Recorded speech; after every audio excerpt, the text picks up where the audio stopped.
authenticity with emotional intelligence and how important that really, really, truly is. Because when you start straying and you're going too high on your emotions, that's when you're really kind of going into that inauthentic zone. And well, that's why we don't make decisions when we're emotionally distraught.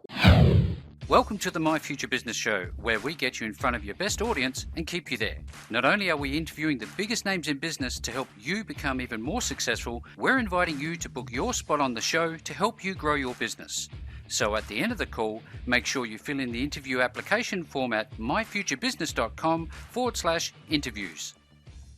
Welcome back to the My Future Business Show. My name is Rick. I'm your host, and if this is your first time joining us on the show, welcome. You're in for a treat, as I know that there is a lot of great content going to be shared on this show today. We're especially focused on, I guess men's health, men's mental status, and living their best, truest, authentic self. And we're going to be doing that today in the matter of no short time with the wonderful Corey Hilton. Welcome to the show, Corey. Hey, Rick, thanks so much for having me on. I truly appreciate it. Look, it's absolutely my pleasure, Corey. Now, just for context, I'm going to be sharing with the audience that you're an Amazon best-selling author, you're a certified authenticity coach, and we're going to be talking about your book, Take It Off, and how you can use your own experiences to actually help men who are over 30 overcome lack, unworthiness, and emotional disconnection. Now, that's a lot to get through in a relatively short amount of time, but before we do that, Corey, it's I guess customary for us to learn a little bit about you. So where are you calling in from today? Well, I'm actually calling in from Kelowna, British Columbia, Canada, actually. So I'm a little ways away from you right now, but feels like we're right next to right next to each other. So it's a stone's throw away. Right, exactly. Now, I always love to talk a little bit about the things you love to do and the pets that you love. And earlier today, as I mentioned off the call, I was checking out your Instagram feed, and there was a couple of things that I saw there that I absolutely adored, which is one was your pet. Could you tell us a bit about him? I have a one-of-a-kind boxer by the name of Sancho, and he's actually my second boxer dog that I've had in my life. My first one, she passed away last year of old age, basically. So I got this new guy, and he takes up a lot of my time, but he's a little bit more work, but at the same time, it's very gratifying. I love animals, always have, and just basically they bring so much into your life and give you so much and only expect so little in return. So yeah, I spend a lot of time with him, and it helps me really when I get out into nature, because I really try my best to get into nature as much as possible. It's my way of resetting. Like so many other people out there, it's a good way to be able to reset from all the other stuff going on in your life. So yeah. The fact is that with dogs, we have 3 Rottweilers ourselves, and they sit and listen to you, don't they? They know when you're not when you're not happy, all that sort of thing. Yes, totally. They have a sixth sense without a doubt. And yeah, I mean, I've definitely noticed with him in comparison to my female, he's very much more, I guess you could say, affectionate in a lot of ways, but also very much more stubborn in other ways. So not one is the same. Just like all of us, my friend, we all have our own tendencies as humans as well. And that's kind of where I dig into in a lot of ways when it comes to my coaching. Is just kind of like I talk about how we are all unique in that way, and we have to really kind of try to find that needle in a haystack, so to speak. So yeah, dogs are just as they're all different, and so are humans, right? Yeah, absolutely. And we're going to take a deep dive into all of those aspects of your life and what you're doing as an authenticity coach momentarily. But prior to that, I know that you love getting out into nature, and again on your Instagram feed, which I love to look at, just a glimpse of your life. Where were you were taking those wonderful shots of the nature that you were in? Oh man, well the great thing around here is I use an app on my phone called All Trails, and it's actually, I don't know if that's international or not, but it is a great way to be able to find all these great trails around British Columbia, because British Columbia has just such amazing scenery to start with, and so I'm kind of blessed to have lakes and mountains and everything right in my backyard. So and the great thing is when I have that ability to follow it, having a GPS on there, at least I kind of know where I'm going, so I'm not going to be lost out there in the middle of nowhere. So but yeah, it definitely tends to be that I get out there so far sometimes, Rick, that I get some great shots, and it's just it's one of those things where you just kind of have to, in my eyes, like I think sometimes we get so busy that we don't slow down enough. And it's like, when you drive to work, for example, you don't even remember your drive to work. There's stuff that you pass by, you don't even notice it. But when I'm out hiking, I just notice little things a lot. So I catch a lot of that stuff and document it as much as I possibly can. And it's sort of a side hobby that I enjoy doing, for sure. Absolutely. Now, tell us a little bit about your other hobbies. Do you like watching movies, or do you like music? What's your thing? Yeah, my thing's really music. I've been on a bit of a bit of a hunger for getting back to seeing some live concerts Oh here yeah, again. Obviously, I think we've all been kind of starving for that. Anybody that loves seeing live events, and I've been one that's been addicted to that since I was about 10 years old. To be yeah, completely me honest, too. was the first time I ever saw a show, and it's always been kind of the hard rock stuff, a little bit of the. Occasionally I'll get into some of the other stuff, but I always have really gravitated towards rock, hard rock, and yeah, I'm excited to be going to a couple shows here in the next little while. So it's I know one pretty that's coming cool. up, and I'm jealous as it gets. You're going to go and check out Slipknot, aren't you? Yeah, yeah. I saw Corey Taylor a few years back actually with Stone Sour, and he was really good. So, I've rubbed shoulders with so many superstars that I don't Yeah. really look at status that much anymore. No, no, I don't really get that fanboy really, no, but no, it's just I can truly appreciate some good talent, no. They're and I'm good. really Yep. excited. Yeah, Yeah, they're really good. And Sid, they're all playing a part, aren't they? They're all playing a role in Oh that yeah, band. It's amazing. yeah. It's crazy. It's quite the circus to watch live for sure. So tell us a little bit, Corey. I'm going to unwind with you and go back a few Yeah, steps in life. sure. Where did you grow up, and what can you remember about growing up? Oh man, my past history is very unique in a lot of ways. I grew up here in British Columbia, Canada, Mm, on the coast though, right on a municipality just outside of Vancouver, mm, and I was actually adopted. I was born back in 1970, so I was adopted by my grandparents, which now isn't that common of a thing, so to mm. speak, but back then it was pretty Oh common. yeah. And so I had this really interesting childhood where I actually kind of really till the age of 12, believe it or not, I always believed that my aunts and uncles were all actually my brothers and sisters because I thought that I was literally born by my grandparents. I didn't even understand any of that Yeah, stuff. So yeah. I actually kind of had that revealed to me when I was just able to kind of comprehend what that was kind of all about as a kid. So I really looked up to my grandfather in a lot of ways. He was a bridge builder and he really worked really hard for his money. And he really actually, in a lot of ways, I guess you could kind of say he kind of worked harder than worked smarter at times.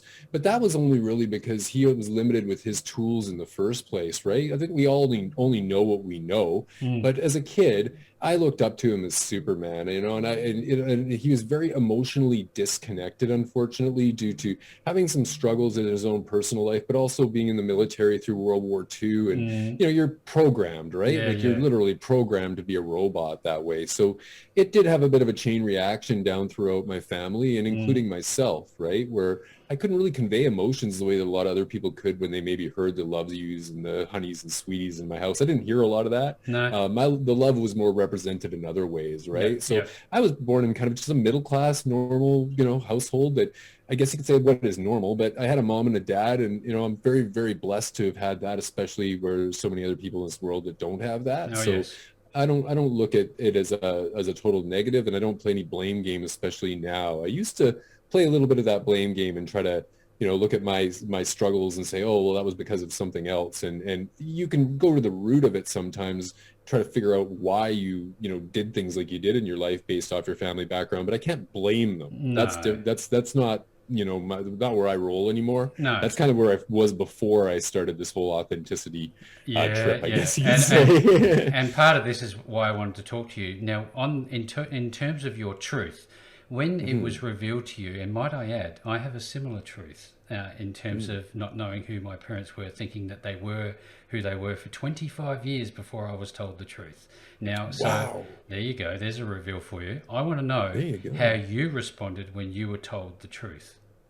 Oh, that's a good one, Rick. It's very interesting because, okay, first and foremost, when I was told the truth, I was told by my actual biological mother. Oh, Okay, so that was interesting because obviously having my mother, my aunt, my uncles, all these people that were older than me, a generation up, were kind of in my life, but I mm. just didn't really have them labeled as what they were supposed to be labeled as.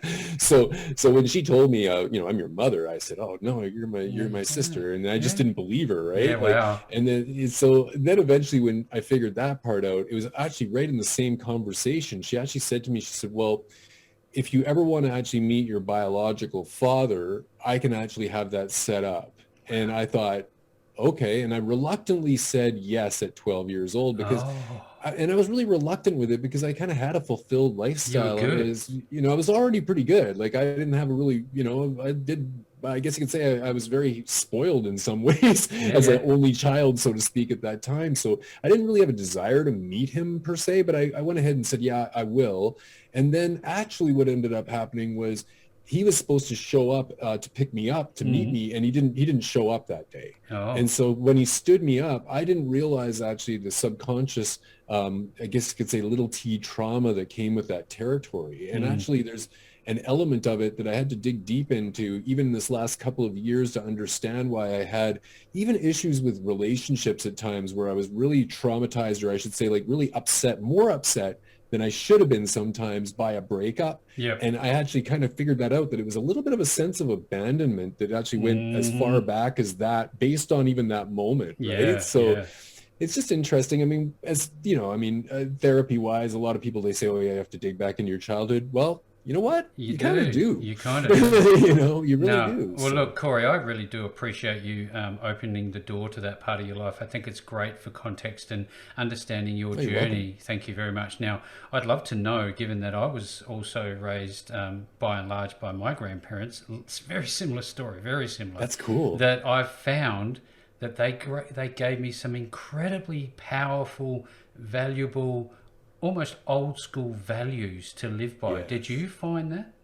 Absolutely, man. Oh, you know, I guess all I can say is that going, you know, I don't want to dig too deep, go Mm-hmm. too far ahead right Mm-hmm. now, but I will say that some of the most pivotal times that I had in my life, especially when I was at rock bottom at certain times, and we all have our top of the world and rock bottom moments, I suppose, but mine was pretty dramatic at Yeah, yeah. a couple of those moments. And if it wasn't for the words of my grandfather, who, you know, I look back on and had those long walks at times just out there with him as a kid, and him turning around and telling me the, you know, what was moral and what was integral and all those things that old school, I guess you could say, the generation from before really instilled in a lot of Mm-hmm. kids at that time. I really took those and listened to him. And so as an example, Rick, like my grandfather, I'll even call him my dad, he used to say to me, oh, Corey, you know, you got to really be careful as far as who you surround yourself with. So if you end up at a party, for example, and somebody's doing the wrong thing, all you need to do is be there, and that thing gets busted, and now you're part of it. So he Yeah, always kind of threw that out at me, like you're really the product of your environment. So be careful, like who you choose to associate yourself with. absolutely. And that was something that I didn't necessarily stick to all my life. Like there's times when I put myself in positions where I shouldn't have, but when I was really in a bad position, like really bad, or if I was like halfway across the continent and my family wasn't around anymore and I was really struggling and alone and really going through some hard stuff, I always kind of heard the words of him ringing in my head sometimes. And I think there's certain times in my life where I do believe that without him even knowing, he's passed away now, but without him even knowing, he actually saved my life a couple of times. For Oh sure he did. wow, that's Yeah, incredible. he Thank really you did. again. Now I heard you mention earlier that you know he was your superhero. I often ask this question: what do you think your superpower is? I would say actually that my superpower has a lot to do with storytelling, because I really do enjoy that side of it, of being a writer, of course, but Mm-hmm. it's not even just so much storytelling. I think that being a person that has been emotionally disconnected in the past so much, I feel that actually my superpower now has been kind of hidden behind my biggest fear, and that was having emotional connection. So now I really feel like I'm really powerful when I am connecting with somebody, and I'm not looking up at them or looking down at them. I'm looking them right in the eyes. I don't Yep. put people on a pedestal like I used to anymore. Mm-hmm. And so having that ability to do that, that gives me the goosebumps when I say or do something that I know is actionable, that someone can take to better their lives. Like Yep. that gives me that gratification. So as simple as that is kind of a superpower for me. And Mm-hmm. so when I speak in public, or if I'm, yeah, I've done it before in my former career, or when I'm even just in a small room and I'm talking to a few people and I know that they're resonating with what I'm saying, that's that thing that makes me want to get up every day, right? Like that's the thing that really makes me want to get up out of bed and You really do make it. an impact, right? So, do Yeah, you get yeah. up early? What's a day look like for you? You know what? It's kind of random. I'm not going to deny it. I do enjoy every once in a while, kind of getting my rest, especially depending on how much the animals are waking me up through the night. But I mean, you know, I do try to get up. I'm not the 5 a.m.er, but I'm usually about the 7:30 a.m.er to be Hmm. completely straightforward about it. But Yeah. it's not to me so much about the time that I'm getting up. It's more so about the time that I'm utilizing and making the minutes count in my day, right? Yep. Regardless. Yep. So I mean, I know that a lot of influencers and public speakers say, oh, you should be up at, you know, the crack of dawn and everything else. Yeah, but if I'm up at the crack of dawn, I'm really not making those minutes count like I am when I get up at 7:30. So I just kind of read Roll my with it. body with that and Yeah. go with what works for me, you Yep. know, and that's just being authentic. No, I love the story. I wonder. I know that you love looking after yourself. Tell us a little bit Oh about yeah. your routine, what you do in Oh your man. day. Well, I'll give you this, Rick. I actually used to be in a very much, I guess you could say, comparison game, whether it was my career or when it came down to myself, when it came to looking after myself. So what I mean by that is when I was in my early 20s, I was trying to go pro in bodybuilding. So Mm. I really, really focused on nothing but the exterior. Like I didn't really take care of a lot of my interior issues, didn't even address them because I was so focused on getting away with that. So Yep. what I mean by that is that back then I would push myself to the extreme that most people don't in this world. I was actually one of the 1% that went through the entire diet phase, the whole bulking phase, got up on a stage, did a show, you know, Yep. the whole 9 yards, right? So that's a different level of discipline than most people can understand. It's kind of that freak to be a freak nature. So, Mm. you know, out trying to outdo the next guy, whatever it takes sort of thing. So I was so, I guess you could say, like enveloped in that for so long that it was very hard to actually like let go of that and be okay with progression. Yep. But what I found was is when I got into my late 40s, actually it took me a while, but when I finally got there, I figured it out where it was like I wasn't ever going to be in the bodybuilding realm like I was before. And I, quite frankly, I didn't really want to Want be to be? because I hurt so much. Like it was a lot of pain, right? Yep. So Yep. I found that when I started practicing hot yoga, I started actually deprogramming certain parts of my body that used to actually like be, I guess you could say, stripping away some of that, the injuries and the scar tissue and all that stuff that I was dealing with by Mm. stretching it out. I was able to really, really resolve a lot of those problems instead of having to be in the chiropractor's office every couple of weeks, right? Yep. So Yep. that's my realm now where I'm very much more focused on not just the exterior, but it's the exterior Into progression with the interior, right? Like got to have that sanctuary to reset. It's just on important to me balance. now. Yeah, Yeah, fantastic. 100%. That's great feedback.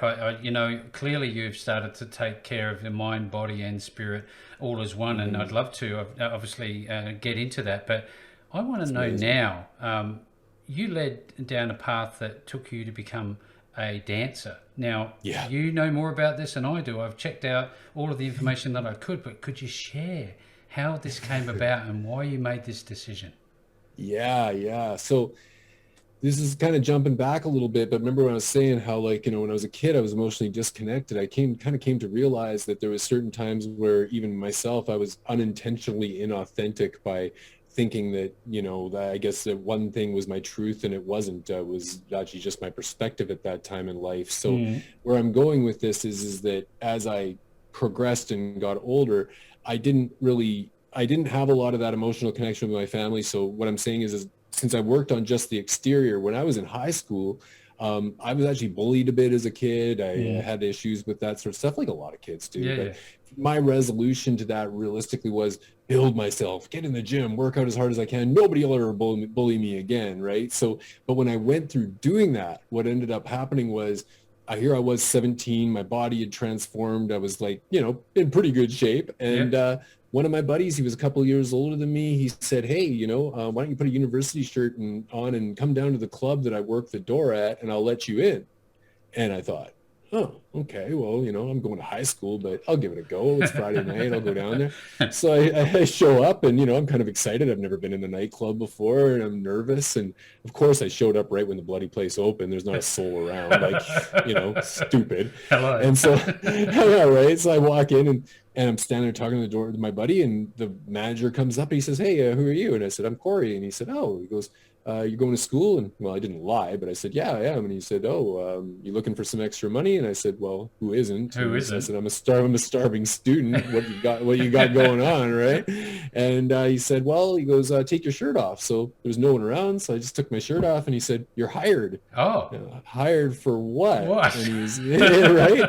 And he says, "Oh, be here on Tuesday and Thursday nights, and you're hired as a topless waiter. So you just walk around, serve drinks to the ladies on ladies' night, shooters and drinks. You take 15% of everything you sell, and you make all your tips. And you only have to work for 2.5 hours. And then when you Oh, finish that, you get up on the stage with the rest of the guys. You do a little choreographed dance routine, and you hand out a bottle of champagne to the loudest table in the house." And I'm like, 17-year-old kid going, "Wow, like this just fell yeah. into my lap. Are you kidding Wow. me?" Like I'm right in there, right? Like I was like sold, done, right? So then what ended up happening, this is like I'm telling you, Rick, we could probably spend 3 hours I talking about my bet. life story because I it's bet. crazy. Yeah. But what ended up happening from there is of course there was male dancers that were coming in on that ladies' night. There was 4 of them every ladies' night. They would come in, and here in Canada we strip full naked, full nude. Mm. And so the guys would come in, and then they would chit chat with me at the door, and I'd get to know some of these guys when, whatever, we'd just be talking. And I ended up working the door for a little while, actually being a Yep. bouncer on Friday and Saturday nights as well. So here's the irony of that. Here I am checking IDs for people at 18 years old now, and the drinking age is 19, and I'm checking their IDs, and I'm not even of age, right? So like, wow. And then from there, it was like I get to know these male dancers, and I got to know the best in the group in all of Canada. Yeah, Like yeah. this one guy was my mentor, and he was like the Elvis of stripping in Canada at the time.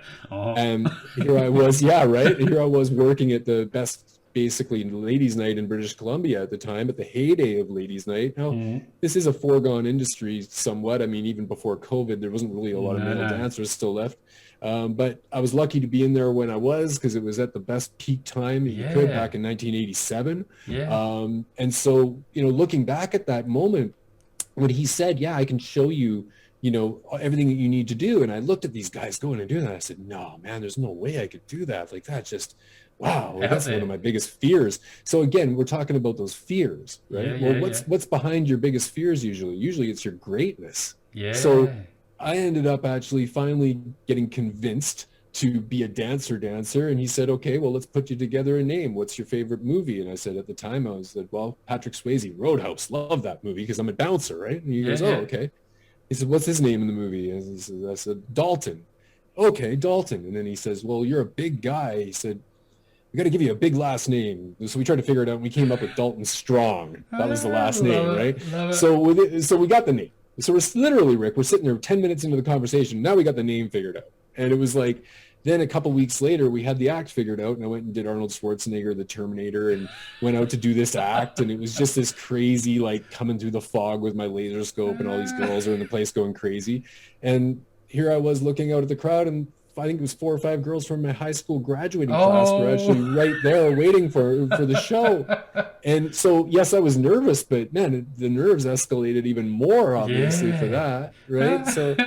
So that was kind of my entry into the Yeah. business per se, and then it just went from there, From man. It just there, yeah. expanded, and it Now, was like hit everything. Like I it was know that, crazy. like you say, we could spend so much time talking about this. I'm really loving this conversation, but There given you that go. we have to, I guess, curtail that part of it, Yeah, yeah. when was it that you decided to actually write your book, and why did you write it? Yeah, good one again. Well, I actually decided to write my book shortly after I retired at the age of 43 from the industry. So I danced from the age of 17 till 43, 25 years in this Wow, insane that's business. incredible. Not just in Canada, but across the entire United States as Yes, well. So I went yes. as far north as Yellowknife in the Northwest Territories, as far south as Tampa and Florida. So I went all over the place. But all I'm saying is that when it came to writing the book, I wrote the stories years ago. The stories were something that really flowed really naturally because all I had to do was timeline my crazy stuff that I documented for so many years. That was not the hard part. That's the part that a lot of people are interested in because they want to know what it was actually like behind the velvet rope. Even though they wouldn't want to do it, they just want to know what it was Know what it's like. like, yeah. So, right, like I think everybody's kind of curious, like Of what was course. that like, you know? Yeah. But the thing was, is when I actually finished it and I got all that stuff done, I actually took a look at it and I thought, this isn't enough. Like, this is my really big shot to put out not only an amazing story, but really impact people with it. Mm. So the stories were going to make people laugh, cry, whatever it might be. But what I really wanted to do was inject the parts of the personal development part into the book. And so I had to do that personal development myself. I had to walk the walk before I could talk the talk. Yeah. So I went deeply into my own introspection, and not just through therapy. I did take a couple therapy sessions because I went through a pretty heavy divorce. Mm. But what I actually learned through this process, and I work with this amazing company called Daring to Share Global in Ontario, Canada, that actually helped me to really design my book to be able to not only write authentically, but to actually figure out my authenticity based on my values, and more importantly, the feelings that are attached to my values. So when I was able to do that, I could actually go back into each chapter of my book and go, okay, in this chapter, I had the value of truth, for example, Mm. and the struggle that I had with that value was perspective. So I actually had that at the top of the chapter. Then you see the chapter title, you read the chapter, and at the end of the chapter, I actually say what I call the naked truth. This is all part of my branding, of course, Mm. but the naked truth is actually my accountable, really straight up, like, responsible, undrug hazed reality of what happened at that time in my life, and pinpointing where my struggles were based off of that core value being degraded. So I Yes. literally pinpoint it and say, and this is jokingly, I say this even to some people, and I don't want to sound creepy here, but I'm showing you mine, show me Show me yours, yours. right? Like, I'm going to write this book. I'm going to show you what I have, every skeleton, everything that I've ever been vulnerable about. I'm going to go ahead and throw it at you and even pinpoint it.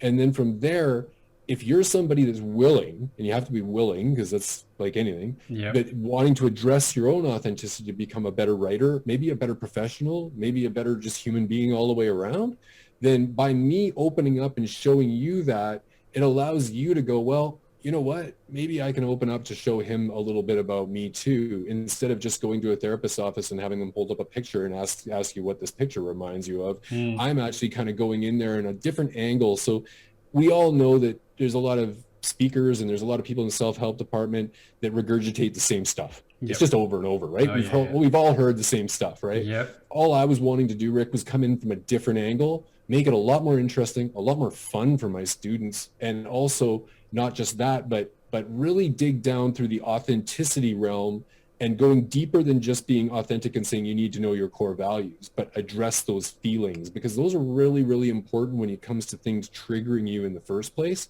If you can't pinpoint those feelings and understand what is triggering you, then how can you actually really figure out if it's the person in front of you or if it's something that happened in your past that's causing you to be triggered?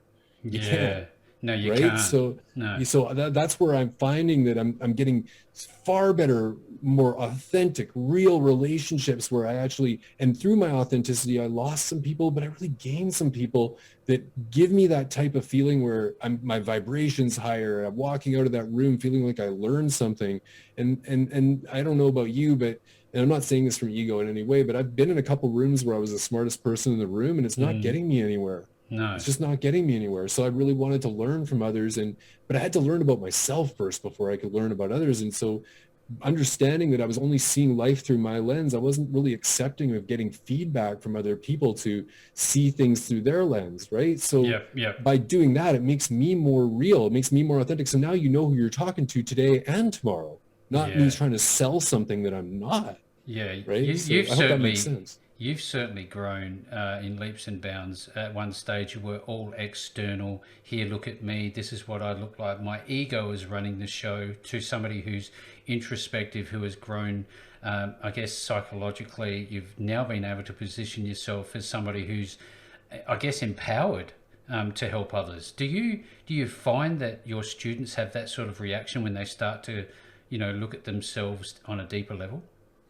Yes, depending on the student. Hmm. But where I'm going with that is that I don't have it all figured out, Hmm. right? Like, Hmm. I don't, because this is not perfection. This is progression. Hmm. So to me, every day is still a practice for me, and it will be for the rest of my life, Yeah. right? Like, Yeah. because you're not going to wake up the same every day, and there's going to be times where, you know, you have struggles. There's going to be something that's going to trigger you, whatever it means, and then or it happens, and then all of a sudden you're straying from your authenticity. I'm not immune to that. I'm not the superhero that my dad was. Yeah. Just kidding. I'm not that, right? Yeah. Yeah. Yeah. Nobody is. So I don't look at it like, I just go, yeah, I'm imperfectly perfect, and I laugh about my imperfections now, right? Like when I used to, for example, when I used to struggle with the thought of lack and not having enough money, now I Hmm. just kind of laugh at it and go, oh my God, the audacity of me even thinking that in the first place for a guy that was having money shoved down his G-string for like 25 years of his life. How could you have even thought that, right? So I kind of joke about it in my own mind, Yeah. and make it kind of just